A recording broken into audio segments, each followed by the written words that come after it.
За хоёр тооны ноог дүрийг эдгээр тоонуудын харьцаа гэж нэрлэнэ. За жишээлх юм бол 4-ийг хуваах нь 2 гэж байх юм бол энэ бол 4 ба 2-ын харьцаа болно. За дахиад 3-ыг хуваах нь 9 гэж байх юм бол энэ бол 3 ба 9-ийн харьцаа болно.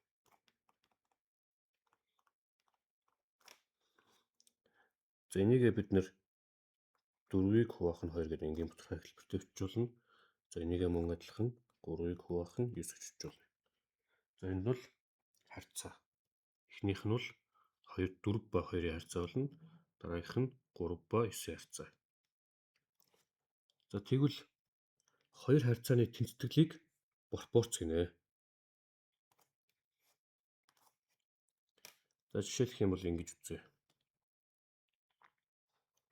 6-г хуваах нь 3. За энэ бол нэг харьцаа байна. Дахиад 12-ыг хуваах нь 6 гэсэн ийм харьцаа авч үзье. Ийм хоёр харьцаа байна. За эхний харьцааны утга нь бол 2-той тэнцэнэ. Дараагийн харьцааны утга нь бас 2-той тэнцэнэ. Тэгэхээр энэ хоёр харьцаа хоорондоо тэнцүү байна. Тэгэхээр юу гэсэн үг болох вэ гэхээр хоёр харьцааны тэнцвэрлийг бид нэр пропорц гэдэг гэж ярьсан учраас энэ тэнцвэрл маань пропорц болно гэсэн үг.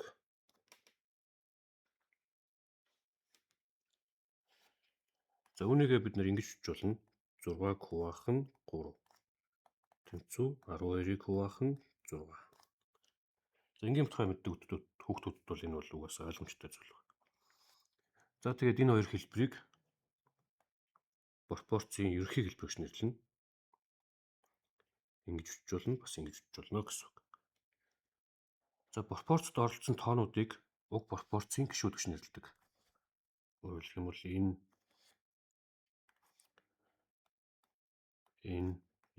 энэ бүгдөө пропорцийн гишүүд нь.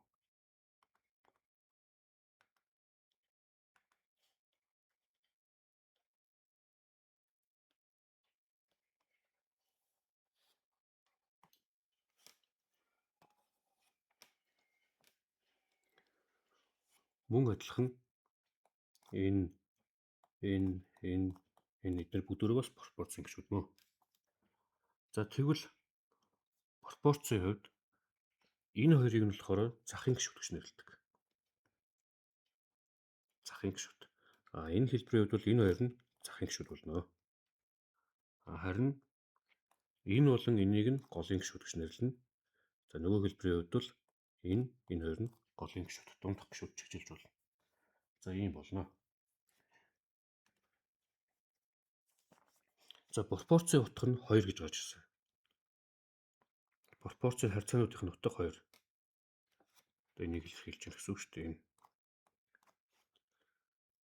Энэний хувьд мөн адилхан 2 гэж гарч ирж байгаа. За энэ тоог нь болохоор бид нэр пропорционалын коэффициент, пропорцийн коэффициент гэж нэрлэдэг байна. За тэгээд пропорцийн аль нэг гишүү мэддэггүй байхад тэр гишүүнийг нь олох үйлдэлийг бид нэр пропорцийг бодох гэж нэрлэдэг. За пропорцийн үндсэн чанар. Пропорцийн захын гишүүдийнх нь үржүр голын гишүүдийн үржүртэй тэнцүү байдаг. За өөрөөр хэлэх юм бол юу гэсэн үг гэхээр за энэ хэлбэрийн хувьд авч үзэх юм бол захын гишүүд буюу энэ хоёрын нь үржүр нь голын хоёр гишүүний үржүртэй тэнцүү байна. За энэ бол пропорцийн үндсэн чанар. За дараагийн хэлбэрчэндээ адилхан захын гишүүдийн үржүр гэхээр энэ хоёрын үржүр нь нөгөө хоёр буюу BC-гийн үржүртэйгээр тэнцүү байна. За жишээ авч үзье.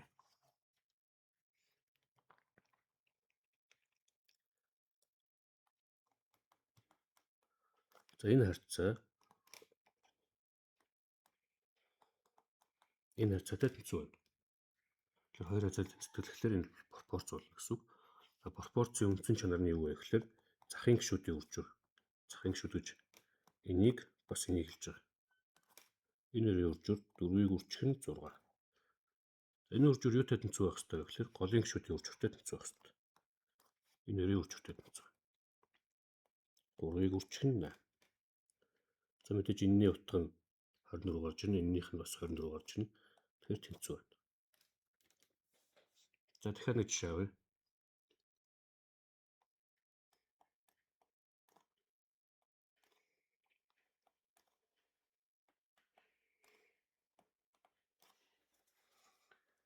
За энэ бол пропорц. Хоёр харьцааны тэнцэтгэл мөнгө. За захын гишүүд гэхлээр алийг хэлэх вэ? Энэ хоёр бол захын гишүүд. Энэ хоёрын үржүүрийг хүчээ.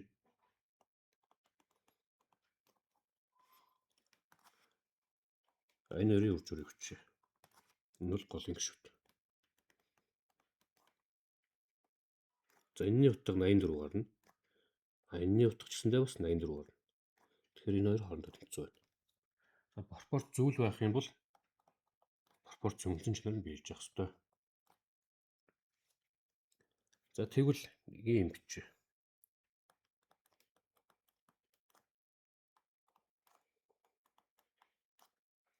Энэ пропорц мөн үү гэсэн асуулт. Өөрөөр хэлэх юм бол энэ хоёр хоорондоо тэнцэх үү? Хэрвээ пропорц мөн байх юм бол захын хоёрын гишүүний үржүүр нь энэ хоёрын үржүүр шууд 40 гарч авчихсан 40 авчижээ. Голын хоёр гишүүнийхээ үржүүртэй тэнцүү байх ёстой. Энэ хоёрын үржүүр. Энэ хоёрын үржүүр бол 30 гарч байна. Хоорондоо тэнцэхгүй байгаа учраас энэ бол пропорц биш. Пропорц биш гэдэг чинь бол ийм байгаа л гэсэн үг.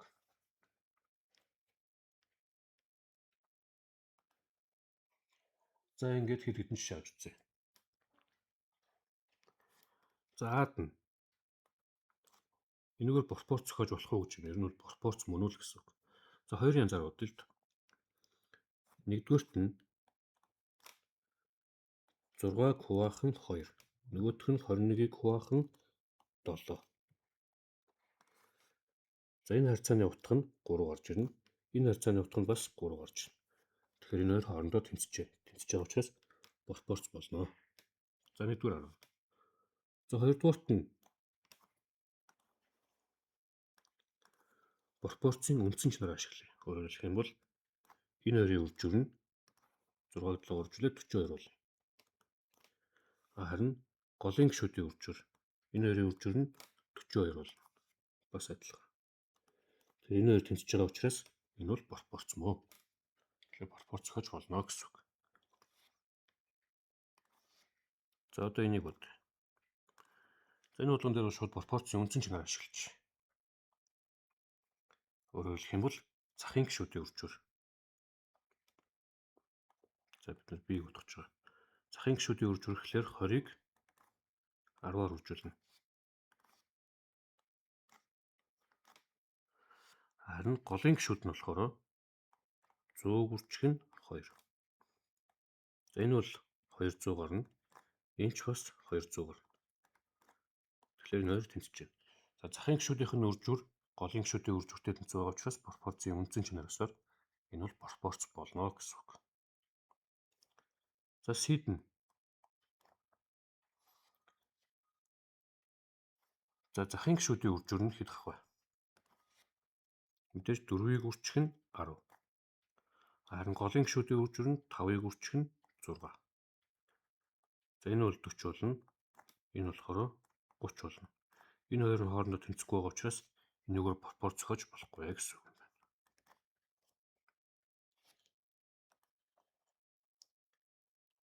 За өгсөн тоотой тэнцэх пропорц бич. За хичнээн анзаарч бичиж болно. За аад нь бол жишээлх юм бол ингээ 8-ыг хуваах нь 1, 16-г хуваах нь 2 гэж болно. За энэ пропорцийн утга 8 гарна.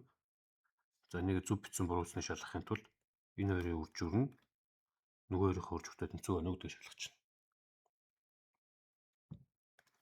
За бид нь x нэгтэй адилхан 3-ыг хуваах нь 1 гэвч болно. Тэгтээ 6-г хуваах нь 2 гэвч.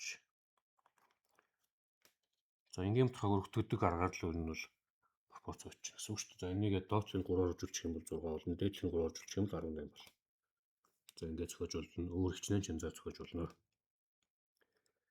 За C нь 0.8 гэдэг бол 10-8 гэсэн үг.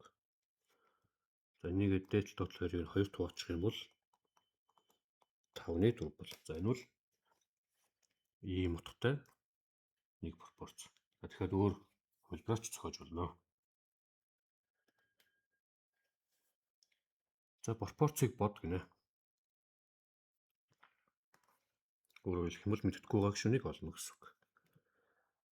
За ер нь бол нэгдүгээр удаа эхлээд пропорцийн үндсэн чанар ашиглаж бодъё. За ер нь бол 2 3 янзаар бодж бол.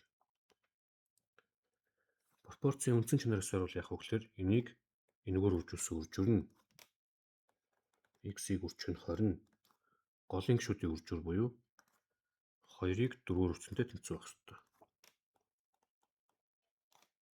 За энэ бол 8 гарна. За энэ ихний удаа дэлгэрэнгүй бичиж. X-ийг үржих нь 20, 8-тай тэнцэнэ. За эндээс x гэдэг бол хоёр талыг нь үржээд байгаа 20-т нь хувагаад өгчин. Тэгэхээр 8-ыг хуваах нь 20 гэж гарч ирнэ. За тэгээ энийг хураах юм бол 2 5 болох нь. Дээдлийн 4-т хувагаад доотлын 4-т хуваачна гэсэн. За x-ийг авчлаа. За энэ бол 1-р арга. За ер нь бол 2-р арга нь шумнагчтай бодож чаддаг хүмүүс бол бүгд мэднэ. Шууд тэнцвэрлийнхаа хоёр талыг нь 2-оор үржүүлчихнэ. Яагаад 2-оор үржүүлж байгаа вэ гэхээр энэ дүү хоёрын тог алга болох гэж байгаа л гэсэн үг. За тэнцвүүгийн төвний зүүн гар талыг нь 2-оор үржүүлэх юм бол зүгээр x болчихно. Баруун гар талыг 2-оор үржүүлэх юм бол 24-ийг үржих нь 2 бол. За тэгээ хураахнуудыг хураачих юм бол энэ хоёр хураагдах юм бол ингээ 10 болтно. Тэгээд 4-ийг хуваах нь 10. За дахиад хураачихаар 5-ыг хуваах нь 2. Ингэж гарч ирнэ. За одоо B-г нь үдээ. За пропорцийн хувьд за ингэж үчээ. A-г хуваах нь B, C-г хуваах нь D-тэй тэнцүү гэж байх юм бол шууд байрын солиод өөрөөлөх юм бол энэ хоёрын байрыг солиод бичих юм бол юу болох вэ гэхээр B-г хуваах нь A болно. Хэрвээ уртлын багхийн зүүн гар талын байрыг сольсон бол баруун гар талын ч байрыг солино. Тэгэхээр D-г хуваах нь C болно. За энэ бол пропорцийн бас нэг чанар. Шууд ингэ эргүүлчих болно гэсэн үг.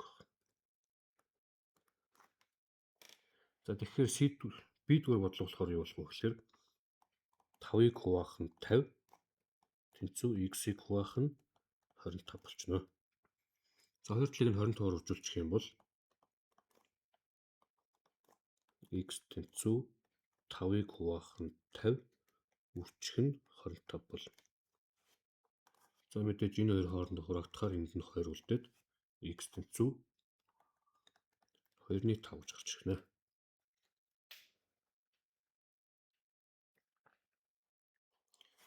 За C нь ус амархан юм байна. Шууд хоёр талыг нь 26-аар үржүүлчихнэ. Тэгэхээр зүүн гар талтай x болно, баруун гар талтай 3-8-ыг үржих нь 26. За хураагдах юм яж байхгүй учраас доороо бол 3 болно. Дээрээ 6-8-ын 48, 4-ийг санаад 208-ыг хуваах нь 3. За энэ бол пропорцийг бодож байгаа бол байна.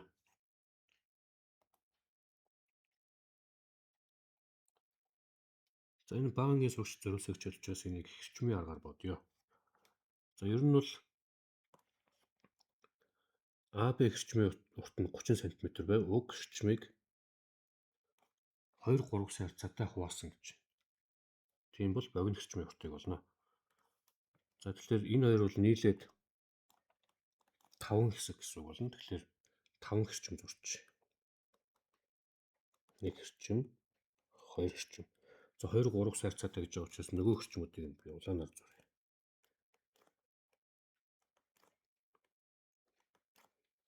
Ингээд 5 хэрчим. Энэ 5 хэрчим нь 30 см-тэй тэнцүү. Тэр 1 см-ийн уртыг бид яаж болох вэ гэхээр мэдээж 30 см гэдэг юм аа 5 туу очно. Тэгэхээр 6 см. 1 хэрчмийн урт 6 см. Энэ 6 бүгд 6 гэсэн үг тийм. Тэгээ богино хэрчмийн уртыг олно гэдэг чинь 6 см-ээр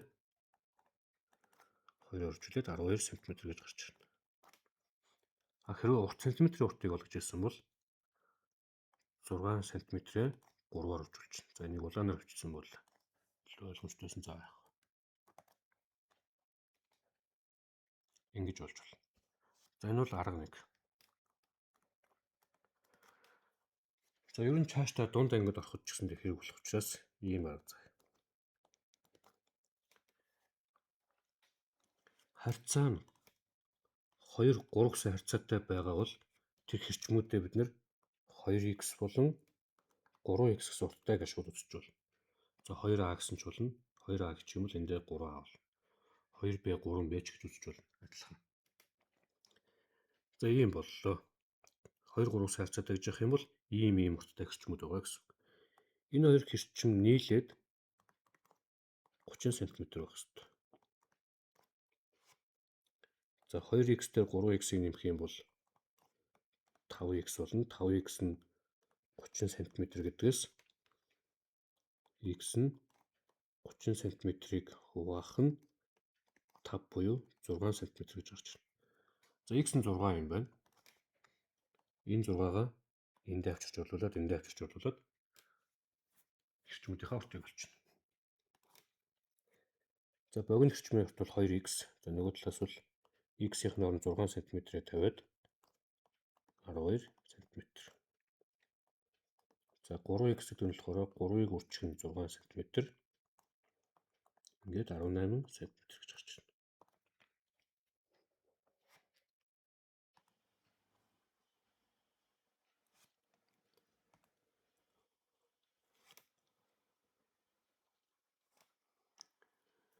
За машин 4.5 цагт 90 деталь зорно. Тэгвэл 6 цагт хэдэн деталь зорох вэ гэсэн ийм бодлого. Энийг бас хоёр аргаар үзье.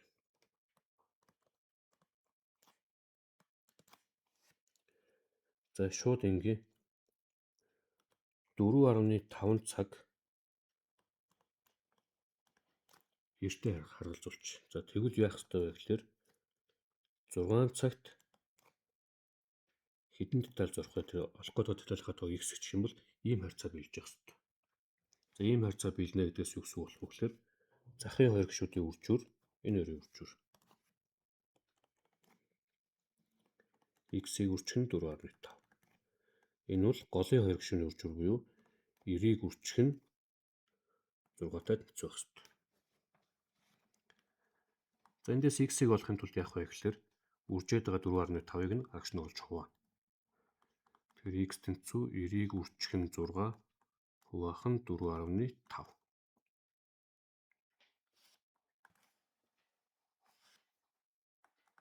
За тэгээ энийг цааш нь бодъё гэх юм бол за энэ бол 9-ийг үржих нь 10 үржих нь 6. За 4.5 гэдэг бол 9-ийг хуваах нь 2. За тэгэхээр энэ хоёр хоорондоо хуваагдчихна. За хувааж байгаа хоёрны нэг чинь үржих нь 2 болохоор 120 гэж гарах юм байна. За тэгэхээр 4.5 цагт 90 деталь зордог бол 6 цагт 120 деталь зорно л гэсэн үг. За арга 2. За энэ бол маш чухал бичиглэл. Арга нь бол яг адилхан бичиглэл. За энийг сайн ойлгоод авчвал дараад нь процент холцын бодлогуудаар маш их хэрэг болдог. За 4.5 цагт 90 деталь зордог бол 6 цагт хэдэн деталь зорох вэ? X-ийг олгож байгаа. За энэ зүгээр бичиглэл шинэ зүйл ерөөсөө байхгүй. За эндээс бид нэр x-ийг олохын тулд яах вэ гэхээр x-ийг олгож байгаа. Энийг олохын тулд яадаг вэ гэхээр энэ хоёрыг нь үржүүлж хагаад энэнд нь хуваачдаг. За тэгэхээр 90-ийг 6-гаар үржүүлээд 4.5 хуваана л гэсэн үг. Яг түрүүний бодсон энэтэй адилхан юм гарч ирж байгаа. Тэгэхээр энэ бол 100-аар гэж гарч ирнэ. За дунд анги руу ороод ирэхээр энэ бичиглэл маш их хэрэг болно. Тийм учраас энэ бичиглэлээр бодсвол бас зүгээр.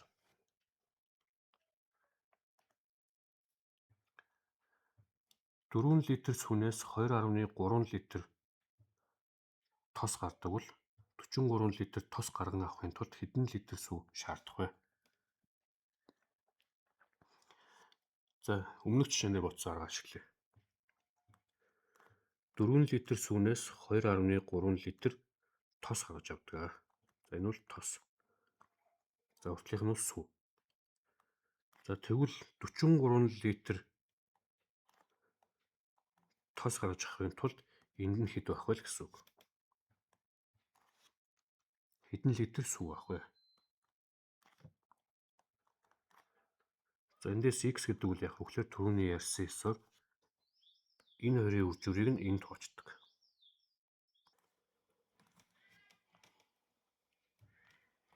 Дөрвийг 43-аар үржүүлээд 2.3 тугана гэсэн үг.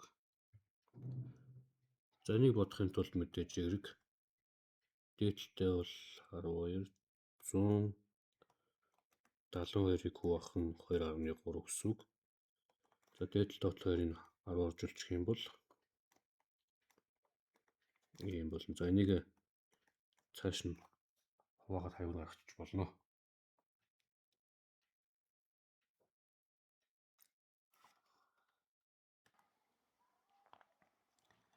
За тэгээ бусад жишээнүүдээ ойлгоод сурталчилгаа давтын бага ангийн хэсэгт пропорцтой бодлогод орсон бөгөөд тэдгээрийг бодоорой.